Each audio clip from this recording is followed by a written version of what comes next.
Well, the most wonderful time of year for parents, or at least some parents, is 2 weeks away as kids gear up to get ready to go back to class. And each day we're going to be sharing some tips and ideas from experts up until that first bell.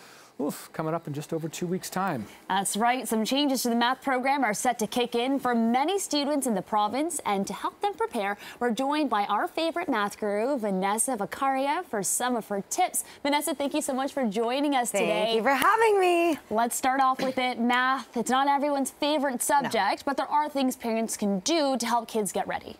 Okay, so tip number one, I want to help everyone get back into a math mindset. And there's three things I want to share. The first is actually all about pointing out math in everyday life. And I want you guys to get creative. So sure, when you're going to the grocery store, I mean, like, part of the thing is, by the way, is kids get back into the classroom and they're like, math, I haven't done it all summer. It's not true. You've been doing it every day. Did your kid wait in line for Taylor Swift tickets? How many days? How many hours was that? How many minutes? How many seconds? You can do a calculation right there. We can talk about the cost of Ticketmaster and how they're gouging everyone. Like, how much of a profit are they making? You can go to the grocery store and you can calculate what the best prices are. There's a lot you can be doing day to day to start getting your kid in the mindset of, number one, you're doing math every day, it's nothing new, but also get their brains moving in that direction and thinking mathematically about the activities they're already doing. It's so funny. I was at the toy store yesterday with my kids, and my daughter had basically emptied her piggy bank into her wallet, and we were counting out on these toy boxes all the different dimes and nickels that she needed, like, to try to, like, that's cobble amazing together how much she needed. So that was like, so I hadn't even read your tips yet, but I was like, I think I just did what you were talking about. You did it. You did it, and that's amazing. Financial math, like, I mean, she probably knows more. So I'm curious about this one. Look at your kids' risk history. What is risk history involved when it comes to math? The truth is, especially, so first of all, in math all the time, it is a subject that requires risk-taking, okay? You have to be able to, in a new classroom, maybe at a new school with a new teacher this year, raise your hand and say, I actually don't, can you explain that to me again?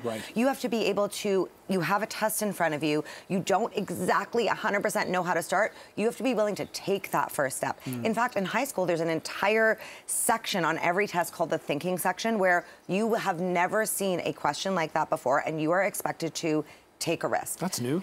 It's not new. It's actually, no, it's been around for years. Yeah, we've been, I mean, I don't know, who, but the point is, it is there now. And we don't want kids to just mimic what, you know, the teacher is doing. You have to be able to take a risk.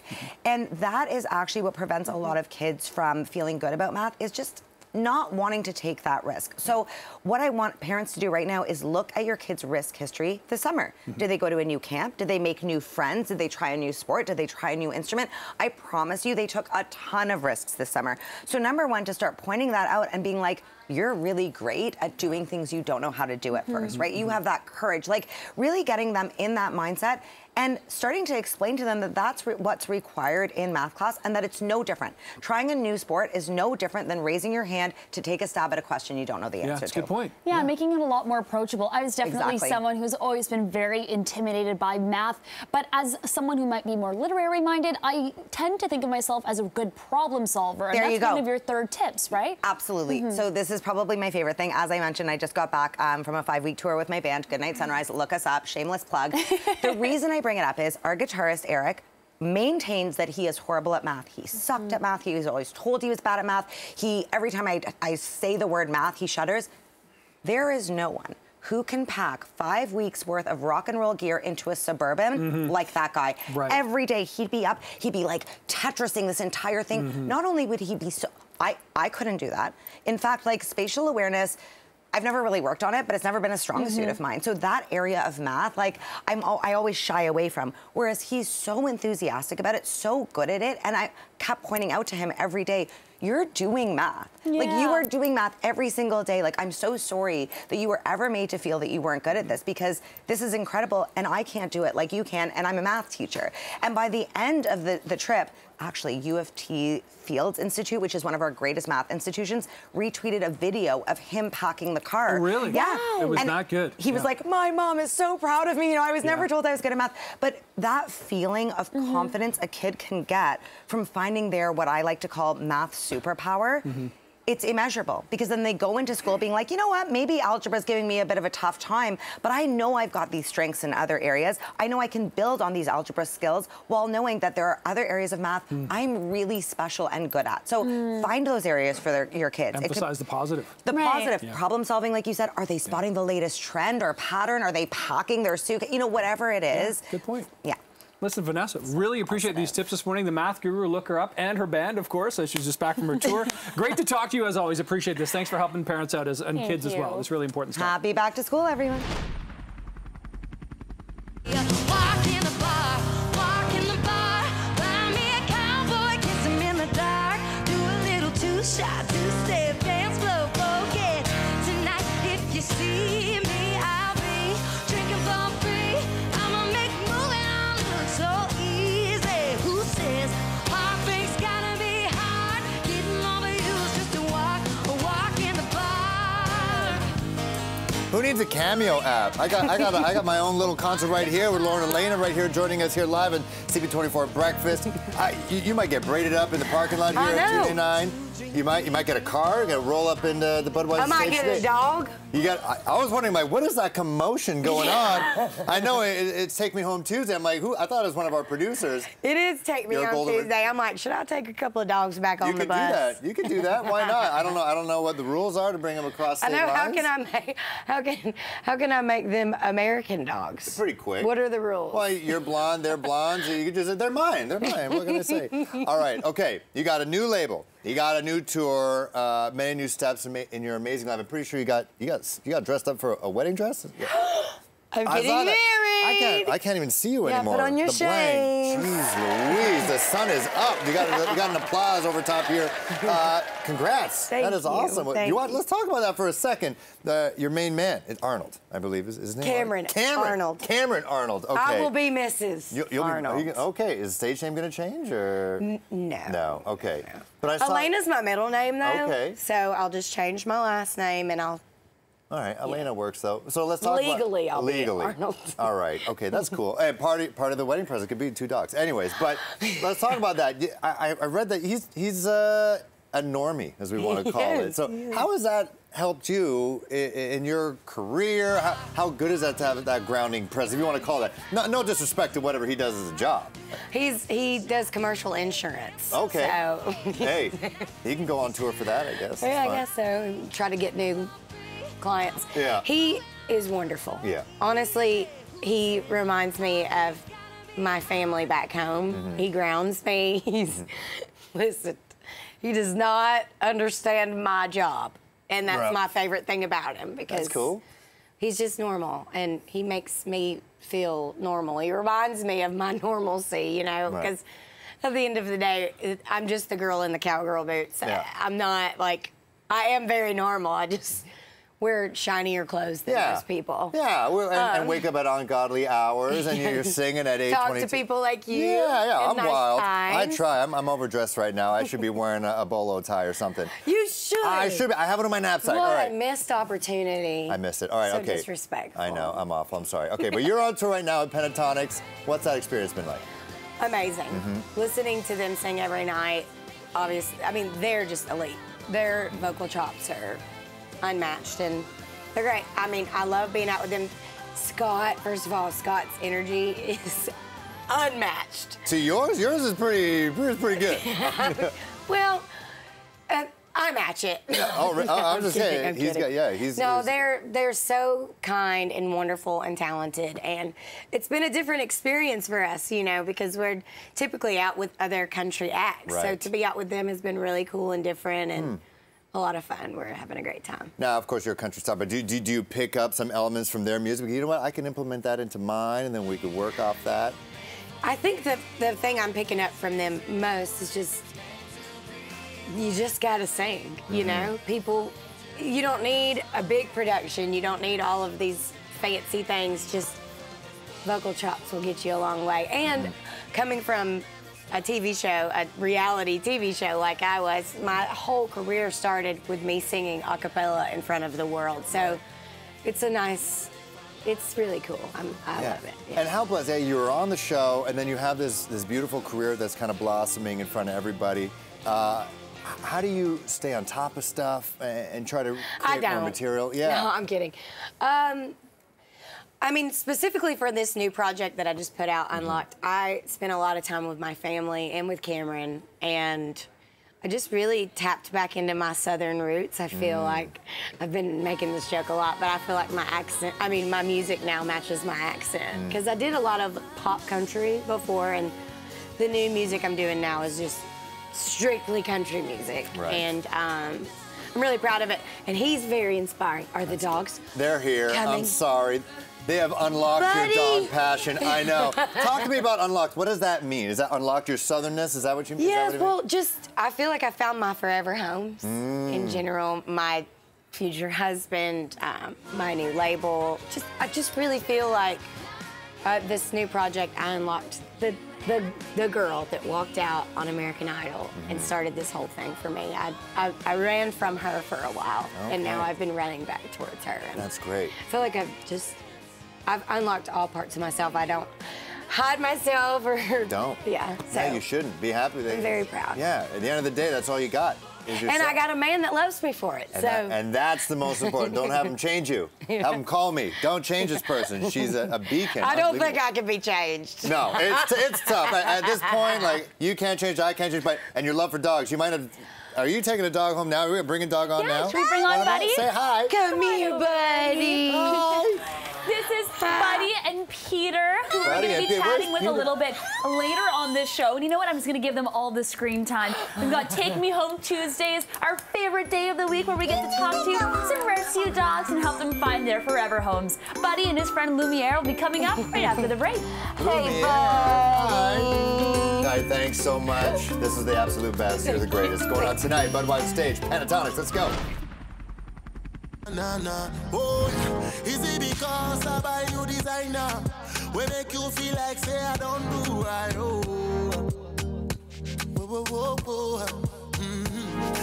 And Afropop is certainly having its moment in music, and artists like Stonebwoy are leading the charge, but he fuses his love of Afropop with musical influences from the Caribbean, and he joins us live right now. So first off, we got to talk about the concert that's going to be Friday, Park Del Mall.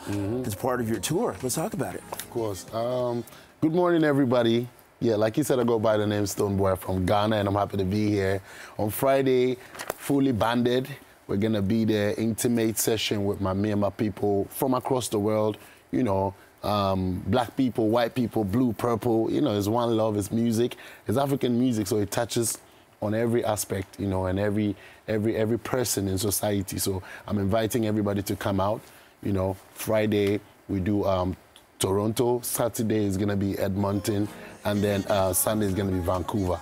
So it's like a weekend, a hot weekend in Canada. A hot weekend in Canada with some of the best music around, like the hot music of the time. Along with that, we got to talk about your latest album. You got some heavy hit. I mean, you are like a modern day legend in your own right. Which is right. But we are talking about like heavy hitters. Shaggy was on the show just a few weeks ago. Wow. But then you also work with Angelique Kidjo. Of course. What was that like? That's an amazing, I think that's one of the most surreal moments for my career, because Angelique is a mother to all of us.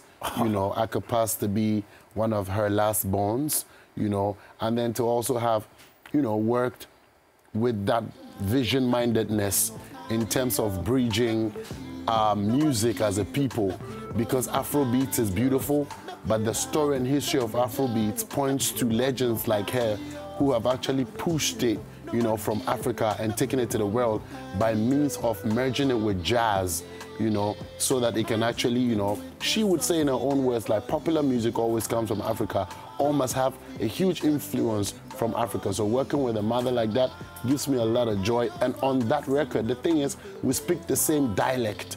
You know what I'm saying? She speaks Yoruba, Ewe, because she's come from Benin, and my roots are also rightly, you know, incorporated in those ethnicities, even as a Ghanaian. So this gives me joy to know that I've worked as a young artist to be able to have the likes of Angelique Kidjo, Shaggy, Dexter Daps, Stormzy, my own brother in the UK, big rapper, and then we just got a remix with Russ in America. Like, it's a great time to be here, and I'm happy. Okay, so speaking of that joy that you mentioned, translate that. How's that going to translate to this concert? And how do you want people to like walk away? Yes, people are going to walk away not feeling the same like the preacher man says. They're going to be renewed. They're going to be exposed to the possibility of an African artist who can embody Caribbean style, African style, or music of black origin at a sitting. That's what is the guarantee for all of them. And those who have been following the journey so far knows that that's the reason why my name is Stone Boy. The boy picks that clue from the Caribbean end. And Stone, my name is Livingstone, of course. I'm from Africa. Kwame is my middle name, you know. Okay. You know, so it's just a blend. It's just a beautiful cocktail of music of black origin where we all come from. And as we wrap, we got to talk about Kwame. That's both of our. My middle name's Kwame. He's born on Saturday. Of course. That's right. my man, I love it. So I just want everybody to go check me out on my socials. If you haven't gotten your passes or tickets yet, this is the right time to get it. Get on Instagram, wherever you can find Stoneboy, STONEBWOY. You're good. Do what you got to do. Get there my people. and have that joy. Therapy, that is the hot new song. That's what we're listening to right now. Stoneboy. Thank you. Thanks a lot.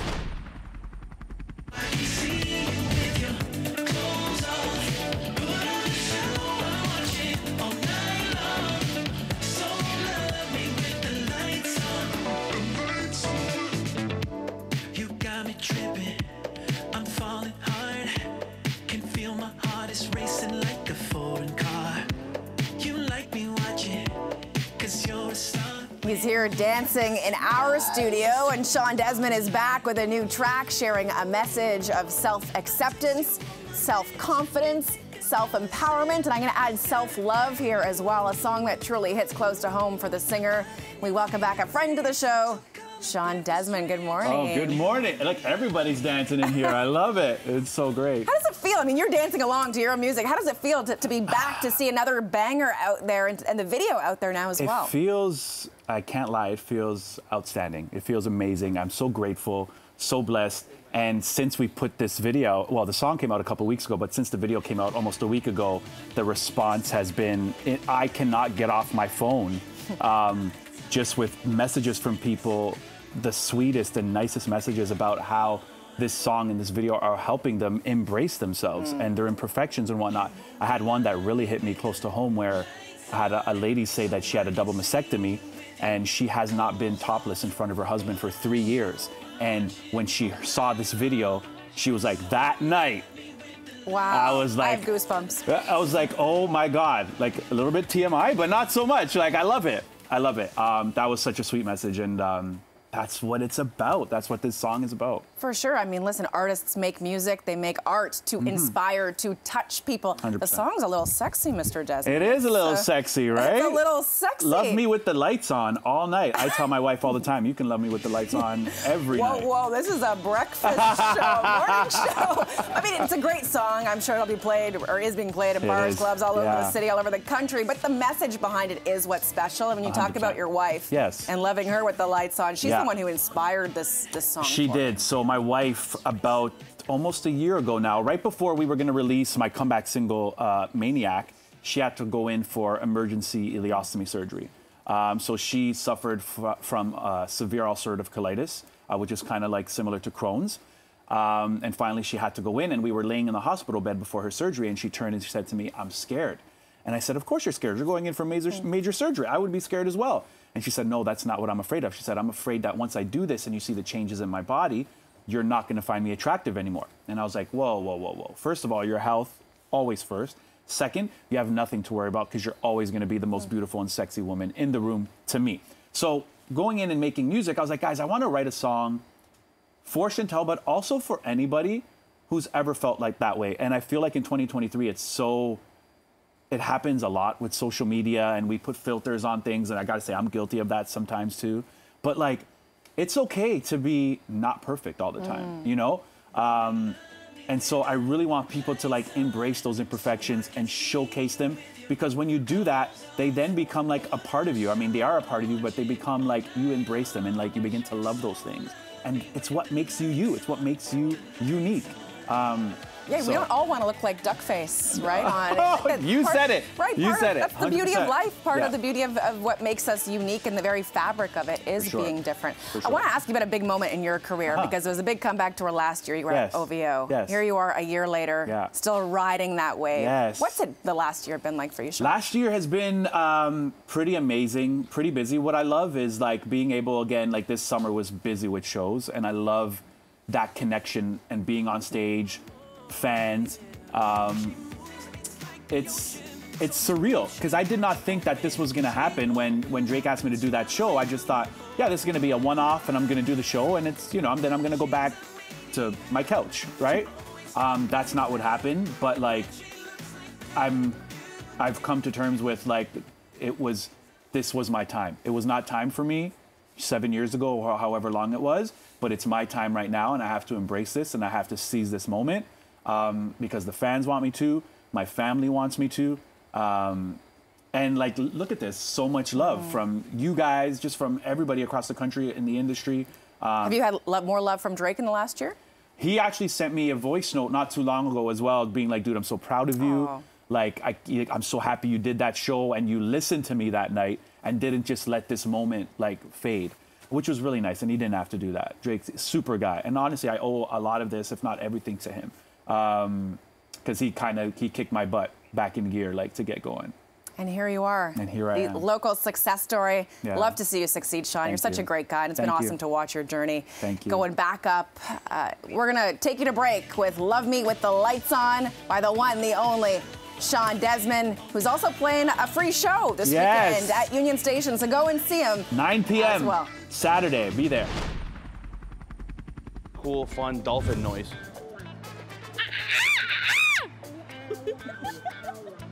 There's that. Not bad.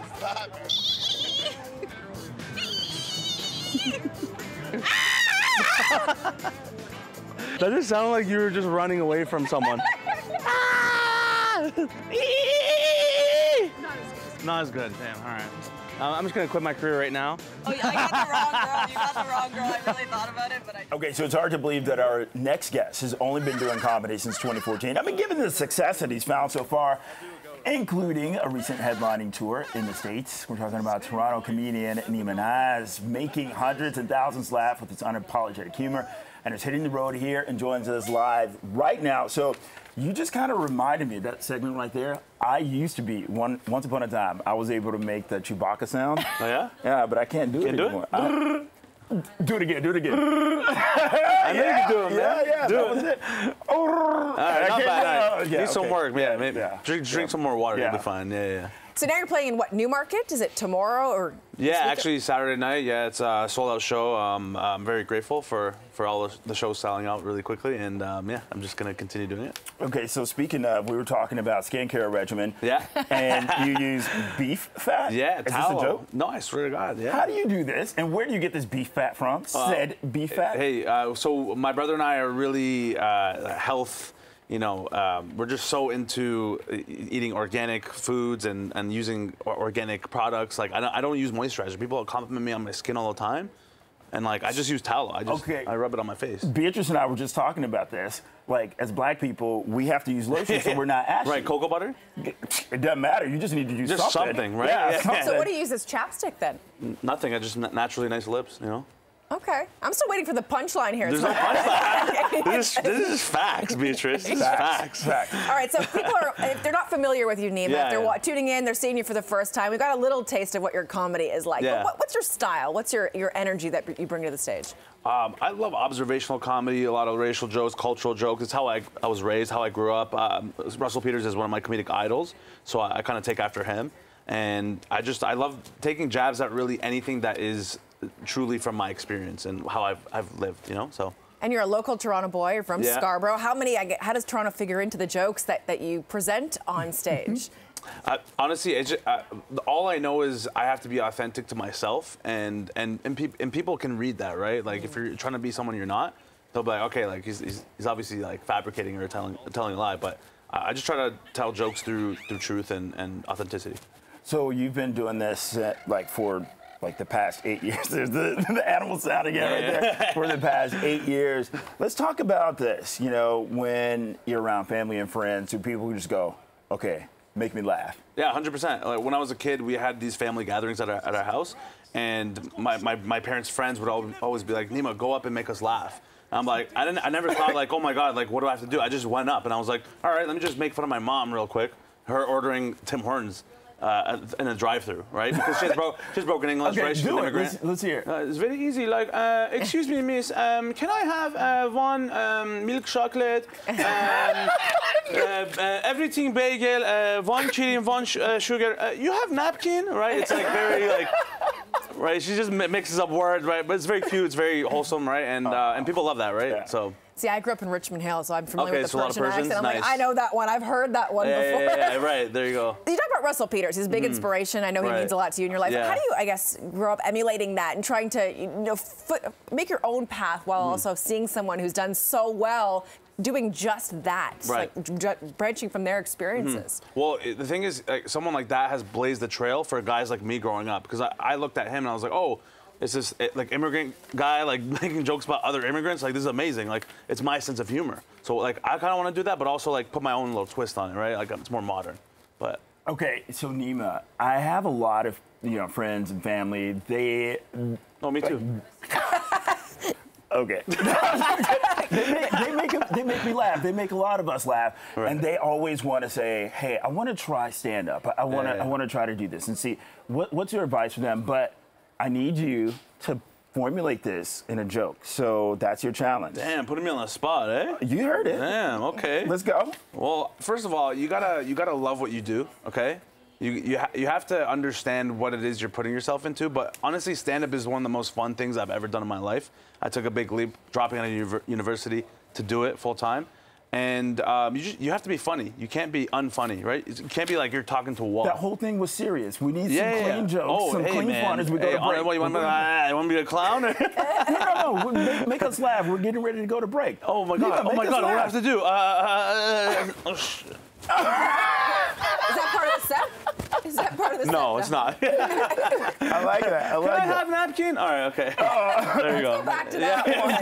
When you're opening for people like, Saturday Night Live alumni, that must be pretty cool too, because like you said, you dropped out of university. You're the kid who's slowly making it. It's a tough field to make it in. For sure, it is 100%, and that's why it's like if you don't 100% believe in yourself, then it's not gonna happen. Like you have to just block out all the noise. Don't listen to what your parents or society says. You got to do what you want to do and just go all in. You have to go all in. Okay, with that, we have to go to break, but it's a Friday. Can you make Toronto laugh?